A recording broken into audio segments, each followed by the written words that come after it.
Disclaimer under Section 107 of the Copyright Act 1976. Allowance is made for fair use for purposes such as criticism, comment, news reporting, scholarship, and research. Fair use is a use permitted by copyright statute that might otherwise be infringing. Non-profit, educational, or personal use tips the balance in favor of fair use. इस website का link description box में मिल जाएगा। सबसे पहले आपको यहाँ पे अगर इससे पहले फॉर्म अगर भरे हैं तो आपको साइन इन करना पड़ेगा लॉगिन आईडी और पासवर्ड डाल के।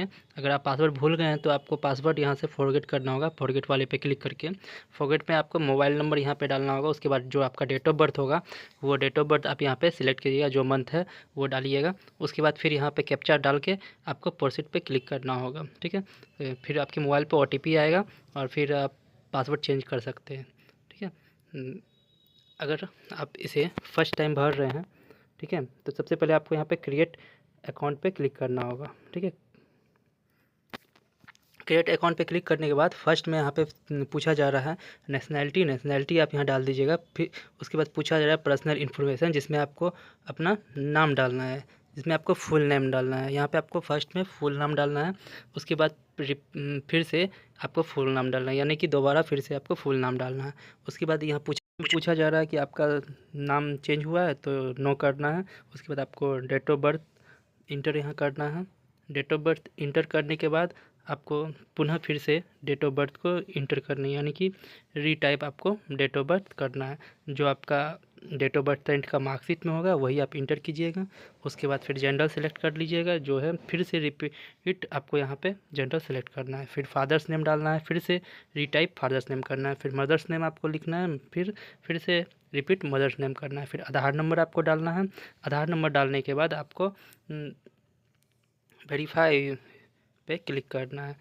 अगर आपके पास आधार कार्ड नहीं है तो आई डू नॉट पे क्लिक कीजिएगा। ठीक है, इस पर क्लिक करने के बाद आप यहाँ पे और भी आईडी कार्ड यहाँ दिया गया है, driving licence, passport, PAN card, ये किसी एक चीज़ में सिलेक्ट करके आप यहाँ डाल सकते हैं। लेकिन कोशिश कीजिएगा कि आधार कार्ड ही डालने के लिए, आधार कार्ड डालने से आपको बेटर रहेगा। फिर मोबाइल नंबर आपको डालना है और ईमेल आईडी यहाँ पे डालना है और गेट OTP पे क्लिक करना है। इतना करने के बाद आपको यहाँ पे पासवर्ड क्रिएट करना। पासवर्ड ABC@123 पे इस तरह का रहना चाहिए।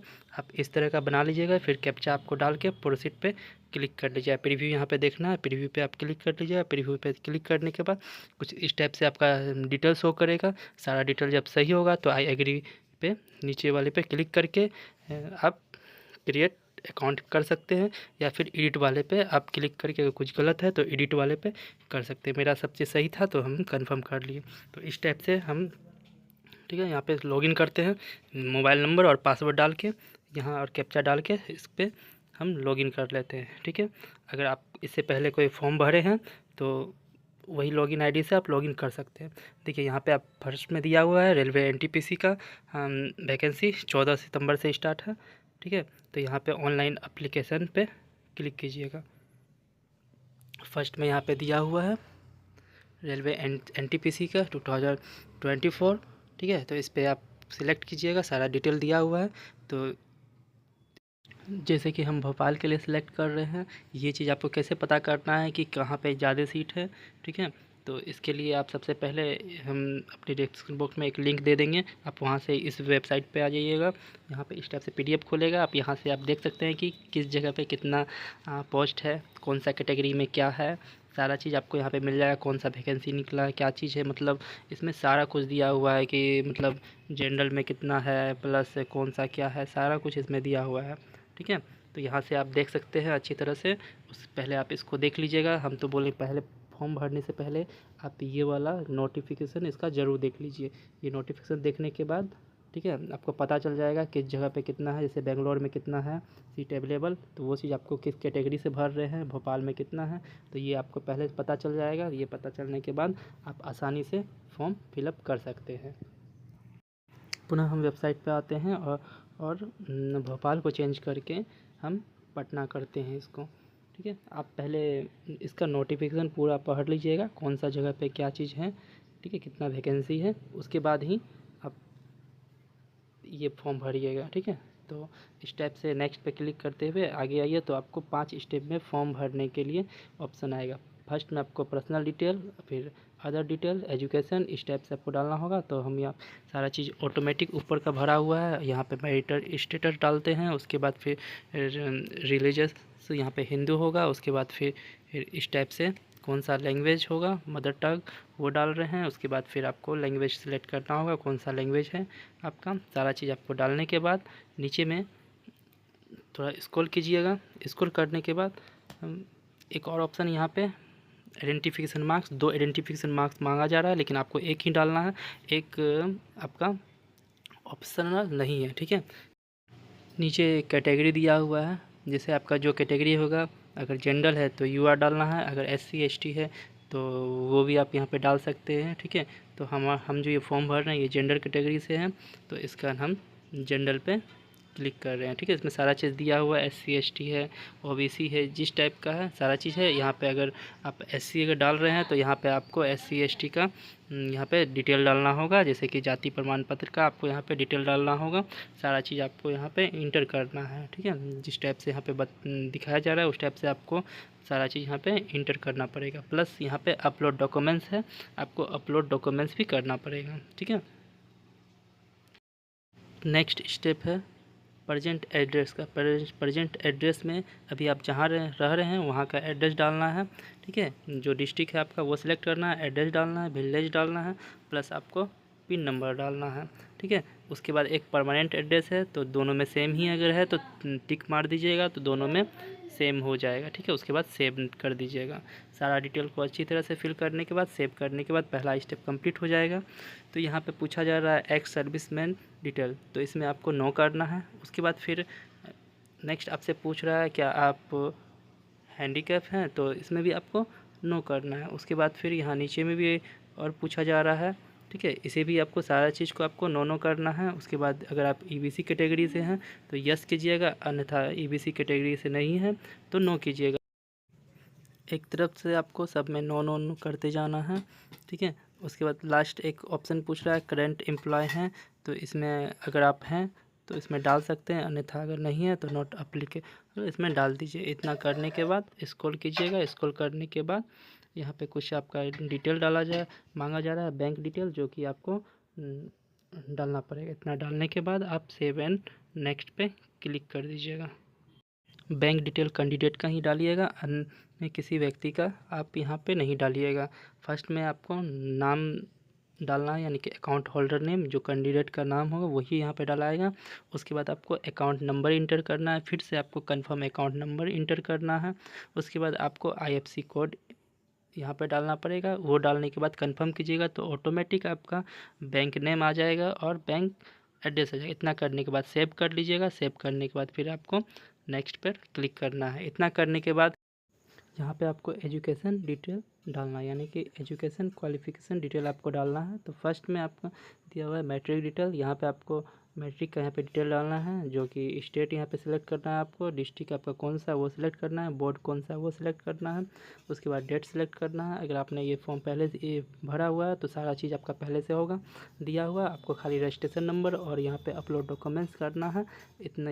इतना करने के बाद आपको अपडेट वाले सेक्शन पे क्लिक करना है। इतना आप करने के बाद नेक्स्ट आपको पूछा जा रहा है कि बैचलर डिग्री, तो बैचलर डिग्री यहाँ पे आपको सिलेक्ट करना है। इतना करने के बाद आपको फर्स्ट स्टेप में बैचलर डिग्री यहाँ पे डालना होगा। सारा चीज़ आपको बैचलर सेलेक्ट करना होगा। उसके बाद जहाँ जो सब्जेक्ट स्ट्रीम है वो डालना होगा। उसके बाद फिर आप कौन सा स्टेट से आप पास किए हैं वो डालना है। उसके बाद फिर डिस्ट्रिक्ट डालना है। उसके बाद यूनिवर्सिटी का आपका नाम डालना है यहाँ पे, जो आपका यूनिवर्सिटी का नाम होगा, और कौन सा डेट में पासिंग है वो आपको डालना होगा। इतना करने के बाद यहाँ नीचे पूछा जा रहा है डिटेल कि कंप्यूटर का डिटेल पूछा जा रहा है, टाइपिंग है, तो वो चीज़ अगर आप डालना चाह रहे हैं तो यहाँ पे आप डाल सकते हैं, यस या नो कर सकते हैं, ठीक है। वो आप पे डिपेंड करता है। उसके बाद फिर नीचे में अपलोड डॉक्यूमेंट्स करना है, या फिर आप ऐड सेक्शन पे और भी आप ऐड कर सकते हैं कुछ, अगर आपको डालना है तो। यहाँ पे अपलोड हम डॉक्यूमेंट्स कर देते हैं। इतना करने के बाद ठीक है, नेक्स्ट पे आपको क्लिक करना है। अगर आपको ऐड दूसरा करना है तो ऐड वाले पे क्लिक कीजिएगा, तो वो ऐड हो जाएगा, ठीक है।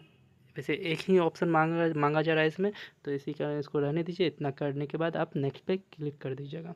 नेक्स्ट पे क्लिक करने के बाद नेक्स्ट ऑप्शन आ जाएगा, अपलोड प्रोफाइल डॉक्यूमेंट्स का।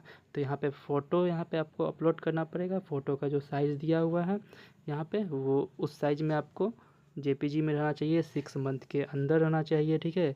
और वाइट बैकग्राउंड रहना चाहिए ऐसा जो कि यहाँ पे दिया हुआ है, ठीक है। और फ़ोटो 320 गुना 240 पिक्सल का रहना चाहिए और 30 केबी से लेकर 70 केबी के बीच का रहना चाहिए। ये सारा चीज़ इसमें डिटेल दिया हुआ है। तो इस टाइप का आपको फ़ोटो बनाना पड़ेगा। फ़ोटो बनाने के बाद फिर यहाँ पे आप इसे अपलोड कीजिएगा। यहाँ पे दिया हुआ है कि किस सेक्शन में आपको, किस डायरेक्शन में आपको फ़ोटो रखना है। फ़ोटो टेढ़ा नहीं होना चाहिए, कोई कैप उप नहीं पहना हुआ रहना चाहिए, चश्मा नहीं लगा रहना चाहिए। तो इस टाइप का आपको यहाँ पे करना होगा। उसके बाद फिर आपको सिग्नेचर यहाँ अपलोड करना होगा। सिग्नेचर भी यहाँ पे दिया हुआ है, ये भी आपको जेपीजी फॉर्मेट में रहना चाहिए। ब्लू या ब्लैक पेन से आपको करना है 50 mm और 20 mm के बीच में, ठीक ना। और उसके बाद ये भी यहाँ पे साइज़ दिया हुआ है, इतना हम अपलोड करने के बाद, ठीक है। नेक्स्ट करते हैं। नेक्स्ट करने के बाद कुछ इस टाइप से आएगा कि तीन पोस्ट यहाँ पे दिया हुआ है। 3 पोस्ट में कौन सा आप फर्स्ट पोस्ट में आप डालना चाह रहे हैं वो आपको सिलेक्ट करना रहता है। तो उस पर आप क्लिक करके ड्रैग एंड ड्रॉप करना पड़ेगा, ठीक है। आपको जो पोस्ट अच्छा लगे उसे आप क्लिक करके इस साइड वाले पे आप ड्रैग एंड ड्रॉप कर सकते हैं। क्लिक कीजिएगा तो वो आ ही जाएगा डायरेक्ट। ड्रैग एंड ड्रॉप करने का कोई ज़रूरत नहीं है, बस क्लिक करते जाइए जो भी आपको पोस्ट बेटर लगे, जो फर्स्ट फीडबैक देना चाहते हैं, जिसमें फर्स्ट आप कि हाँ यहीं पे आपको काम करना है। तो पहले आप देख लीजिए कौन सा है। इतना करने के बाद, ठीक है, नीचे में सारे को टिक कर दीजिएगा। जो आई एग्री दिया हुआ है सारा चीज़ को टिक करने के बाद प्लेस डिटेल डाल दीजिएगा। इतना डालने के बाद एक बार प्रीव्यू एप्लीकेशन कर लीजिएगा। सारा डिटेल आपके सामने इस टाइप से शो करेगा। एक बार अच्छी तरह से देख लीजिएगा, कहीं कुछ अगर मिस्टेक है तो एडिट कर सकते हैं, अन्यथा यहाँ पे आई हैव दिया हुआ यहाँ पे एग्री करने के लिए इसको पढ़ के उसके बाद इस पर टिक मार के आप सबमिट कर दीजिएगा। इस तरह से आपका फॉर्म सक्सेसफुली सबमिट हो जाएगा, ठीक है। उसके बाद पेमेंट करने का ऑप्शन आएगा। तो पेमेंट करने के बाद ये आपके रिडायरेक्ट कर देगा पेमेंट वाले पेज पे, जहाँ पे आपको 500 रुपये कटाना पड़ेगा, ठीक है। तो पे नाउ पे क्लिक कर लीजिएगा। पे क्लिक करने के बाद आपको 500 रुपये इसमें पे करना होगा, ठीक है। जैसे कि अगर हम यूपीआई से पे करते हैं तो यूपीआई पे क्लिक कर दिए, क्यूआर कोड पे सिलेक्ट कर लेते हैं। क्यूआर कोड के थ्रू हम इसे पेमेंट करना चाहते हैं तो यहाँ पे आप भी इस क्यूआर कोड से भी कर सकते हैं, ठीक है। इसे आपको स्कैन करना पड़ेगा। स्कैन करने के बाद थोड़ा टाइम दीजिए, ये सक्सेसफुल हो जाएगा। और व्यू एप्लीकेशन पे आप क्लिक करके यहाँ से अपना एप्लीकेशन का प्रिंट आउट ले सकते हैं। इस वाले सेक्शन पे आप क्लिक करके एप्लीकेशन का प्रिंट आउट ले सकते हैं। इस तरह के वीडियो के लिए लाइक एंड सब्सक्राइब